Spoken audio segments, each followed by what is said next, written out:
Hey, what's up YouTubers? Lee John Blackmore here at Super Easy Guitar. So this week I'm going to be showing you how to take your guitar solos to the next level. As you can see at the beginning, I was just playing an improvised solo just using one string.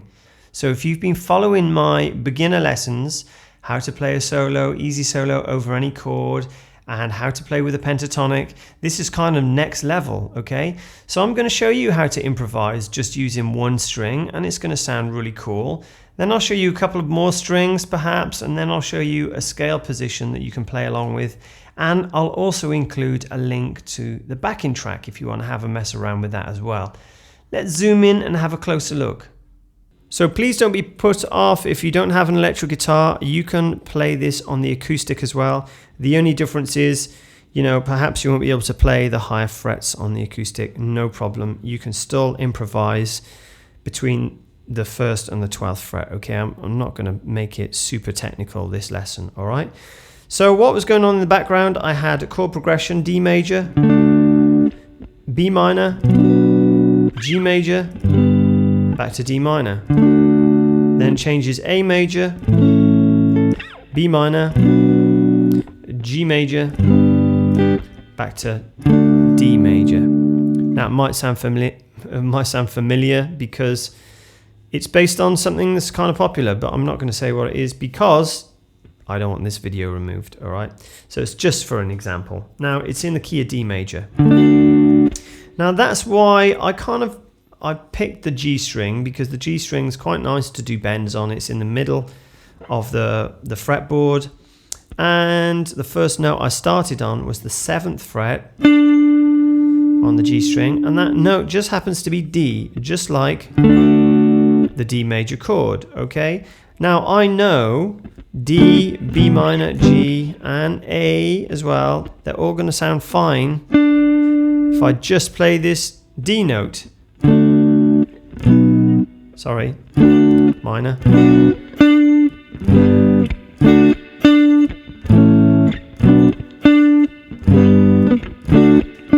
So that's going to sound cool, all right? So that's why I started there on the 7th fret. Now, all we have to do is learn the positions on this one string from open to 12, all right?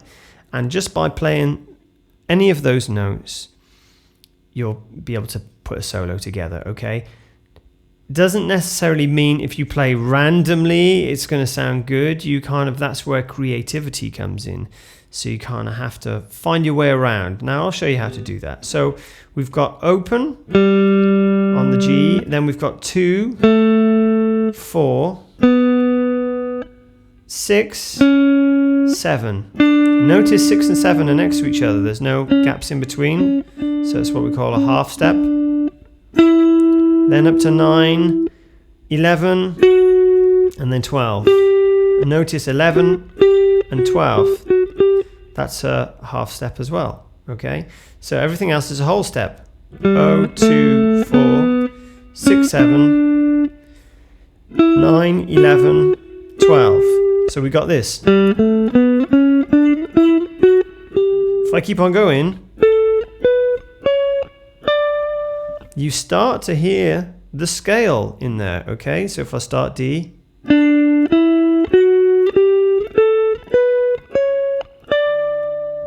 excellent, right? We know do, re, mi, fa, sol, la, ti, do, okay? It's just what we call the major scale. Now, normally you'll see people playing it like this.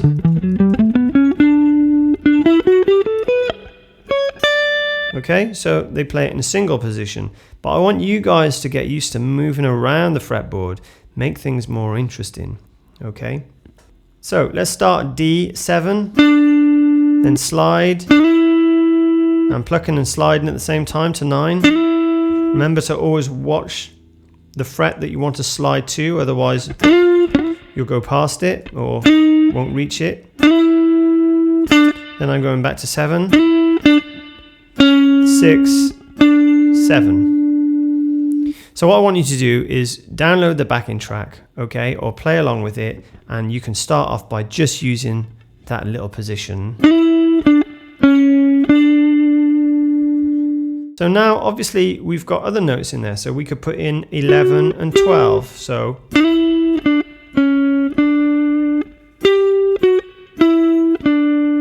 So we're going to add something like that, okay? So I'm just going 12, 11, 9, 7. So if you put the first bit that we did, now it's no particular timing or particular order, just what feels natural, okay? You don't have to do the slide, you could just go 12, 11, 9, 7. Then 6, 4, 2, 0, 2, 4, 6, 7. So try that out if you wanted to put the bend in. So I'm using all 3 fingers to hold this string down, just for strength, okay? And I want to bend this 9th fret. I'm pushing it up, so I'm using all 3 fingers to go in and up the fret until it sounds like 11. And bringing it back down. Okay, let's bend, back, and I'm finishing on D. So there's lots of different things you can do there. So when I carried on going up the scale, I was just memorizing these as well. Now anything you play up here, okay, so the notes are 12, 14, 16, 18, 19, that's actually the same as down here. Okay, so 12 is the same as open, 2 is the same as 14, 4 is the same as 16, so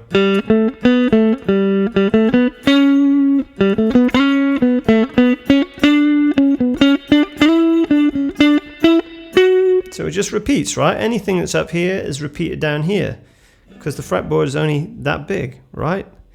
So you can do anything with that. Now we can add another string in. Because it's in the key of D, why don't we add the D string in? Now you really hear the major scale now because the shape's slightly changed. So do you remember on the G we had 6 and 7 next to each other and 11 and 12. On the D string we're going to have 4 and 5 next to each other and 11 and 12. Okay, just because the strings are shifted over a little bit. So if I start with open D, it's going to sound like this. So it's O, 2, 4, 5, 7, 9, 11, 12. Now you can really hear the major scale there. And that's probably kind of the reason why I didn't start with the D string. I didn't want it to sound like obvious.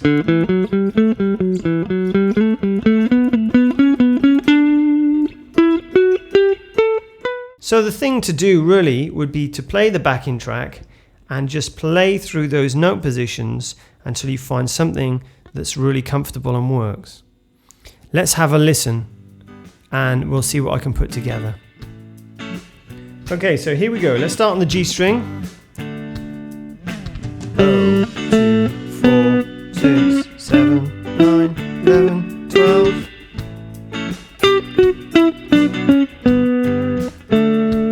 Okay, let's do the D string. Wait for it.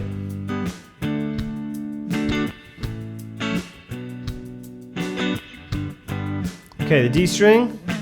O, 2, 4, 5, 7.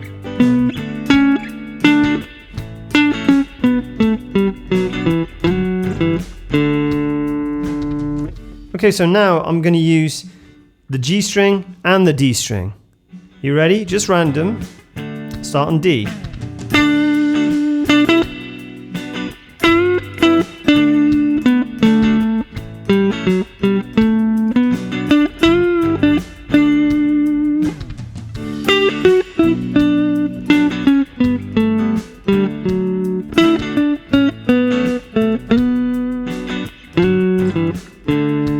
Just random, okay? Doesn't have to sound cool, you're just getting used to it, okay? So you might have noticed here, we got a little box.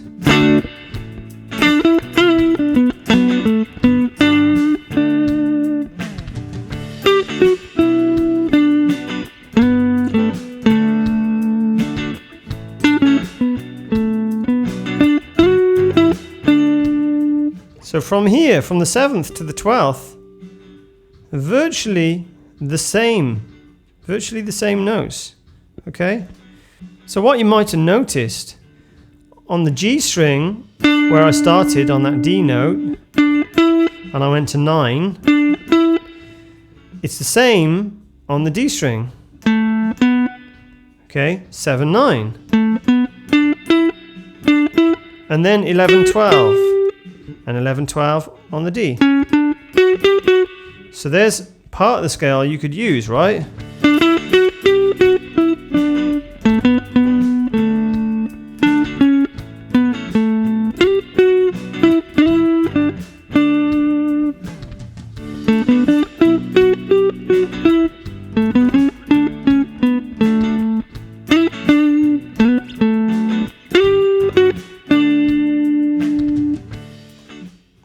Let's add another string in. Let's add B. So B is going to be 0, 2, 3, 5, 7, 8, 10, 12.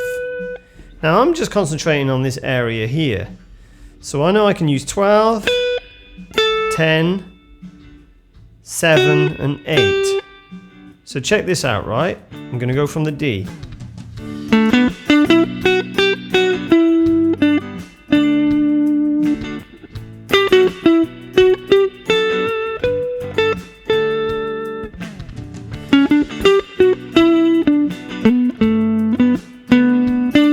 Whoops.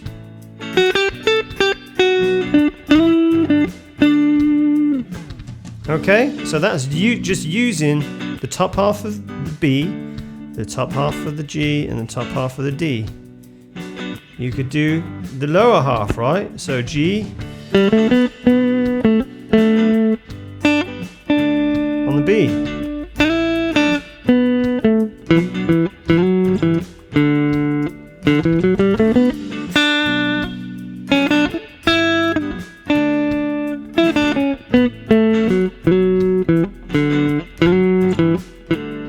Okay, so we're starting to get used to it now, right?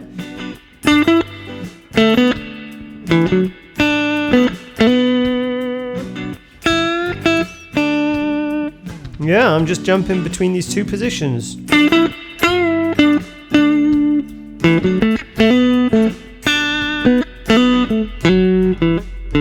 They're all the same notes, they're just in a different order, okay?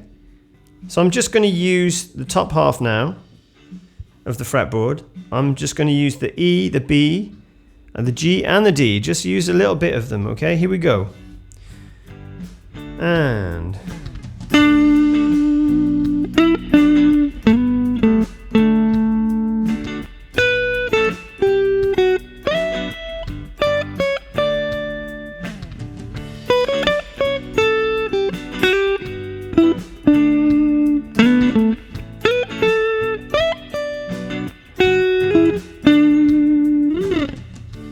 okay, so that was just completely improvised, completely made up, and I was just using those open notes. It's just I've memorized where they'll all go on the fretboard. That's all you have to do.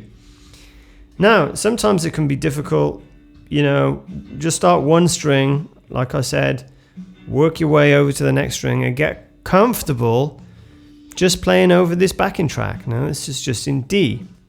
Now, here's something really cool. This is going to change everything. Now, if you know your major and minor chords, your relative majors and minors, which I've covered in other lessons, so just to give you a recap, every major chord has a relative minor. In this case, D is the major, the relative minor is B minor. Now, cast your minds back when we learned how to play the pentatonic.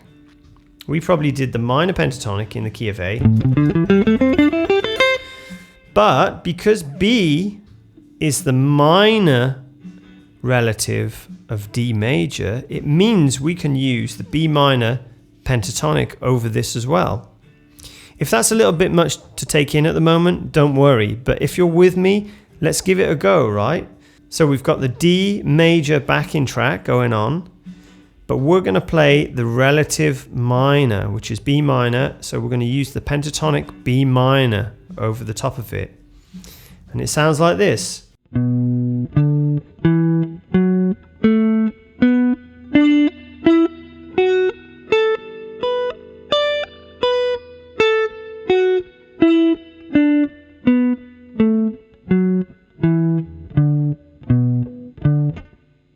So what you then do, you kind of, if you're comfortable with the pentatonic,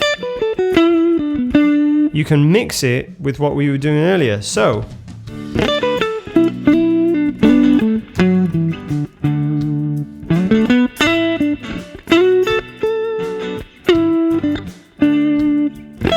sorry.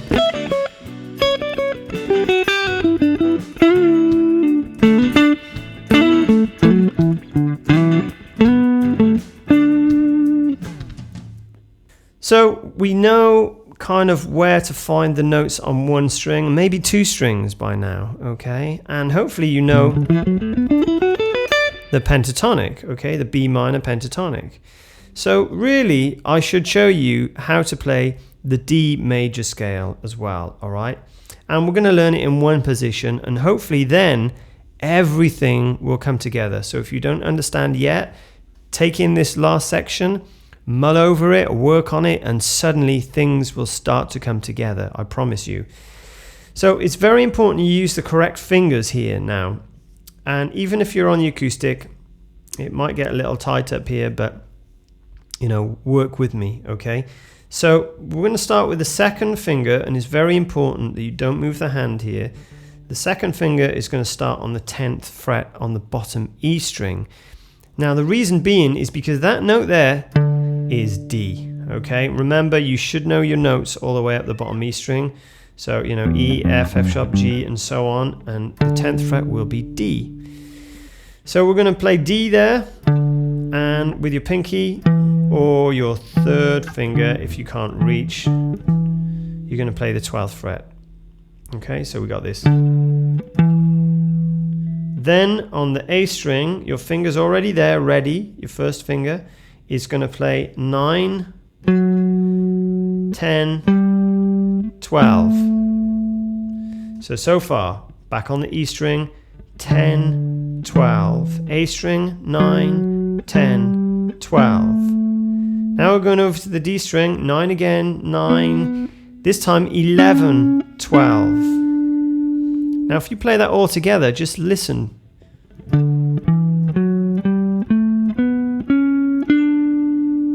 Okay, so you've got that major scale, all right? But in one position. So instead of playing it, now you haven't got to move your hand all over the fretboard.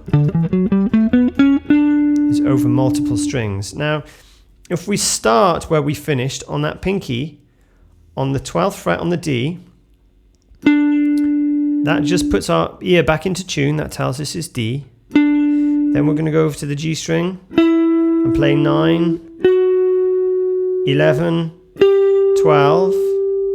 With the second finger, go to B string and play 10. Pinky, play 12. Then over to the top E string, first finger, 9. Second finger, 10. So now we've got the second octave of that D scale, okay? Now we can play the entire thing from the bottom E.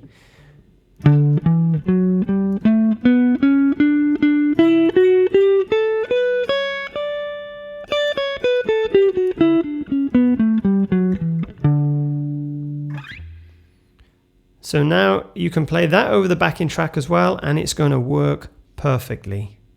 So there you have it, guys. I hope that's given you a slightly better insight into how we start to construct and improvise guitar solos. All right. Now it's very important at this stage just to simply mess around and improvise and see what you can come up with. And remember, it's about being creative. It's not about sticking to the rules. You kind of know the rules now. You know what notes you can use and the notes that are going to work. So it's about putting them in an order that you feel sounds really cool. All right.